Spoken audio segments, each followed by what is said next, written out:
Всем привет! А у нас продолжение росписи на ноготках семейки из Спрингфилда. И как я обещала в предыдущем видео, сегодня мы рассмотрим, как нарисовать отца семейства и, наверное, главного персонажа этого комедийного сериала Гомера Симпсона. И чтобы быть в тематике наступающих праздников, изобразим его в костюме Санты. А если вдруг каким-то немыслимым образом вы не смотрели предыдущий выпуск «Как нарисовать младших детей», то ссылочку я оставила в описании. Так что просто нажимайте, смотрите и обязательно подписывайтесь. И давайте перейдем к персонажу. Начали мы его рисовать, как и остальных членов семейки Симпсонов, с осевой линии и двух больших окружностей глаз.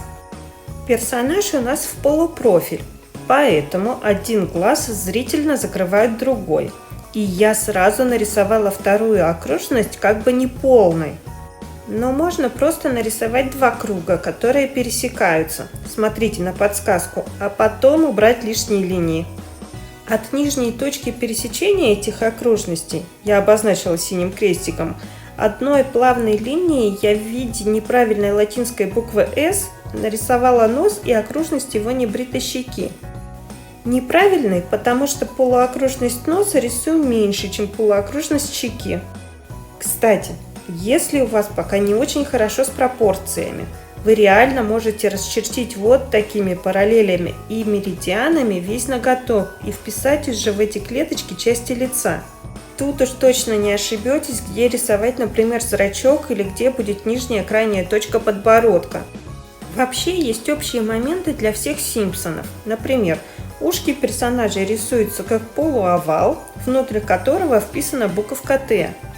Зубы не рисуются по отдельности, а обозначаются общей волнистой линией.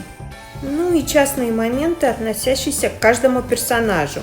Например, волосы Гомера – это две волосинки сверху и линия в виде буквы М над ушками. Но в данном конкретном случае Гомер у нас в костюме Санты, поэтому мы ему еще нарисовали бороду и шапочку.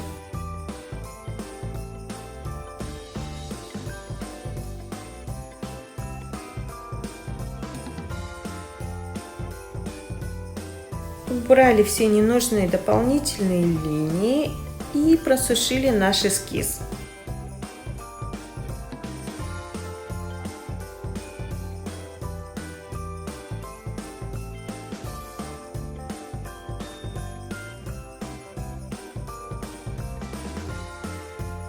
Ну и все, дальше просто наносим цвет.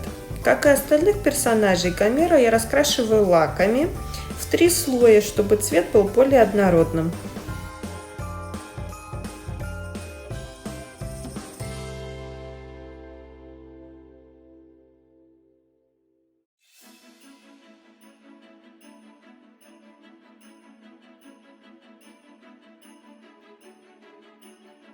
Не забудьте, что нижняя часть его лица покрыта щетиной, поэтому здесь мы нанесем более темный цвет. Я использую цвет хаки, это что-то между зеленым и серым. Вообще можно использовать просто коричневый или серый.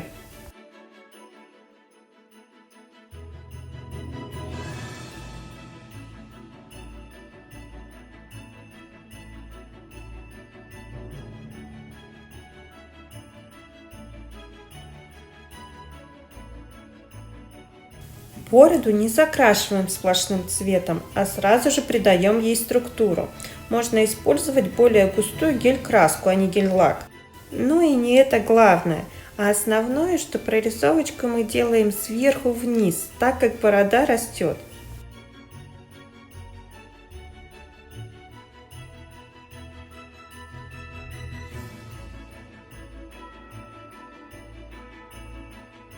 А дальше просто наносим цвет слой за слоем, каждый из них просушивая.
И еще раз напоминаю, чтобы контур у нас не расплывался, тем самым делая рисунок неопрятным, вся прорисовочка у нас идет гель-краской. Она более густая и сохранит линии тоненькими до просушки.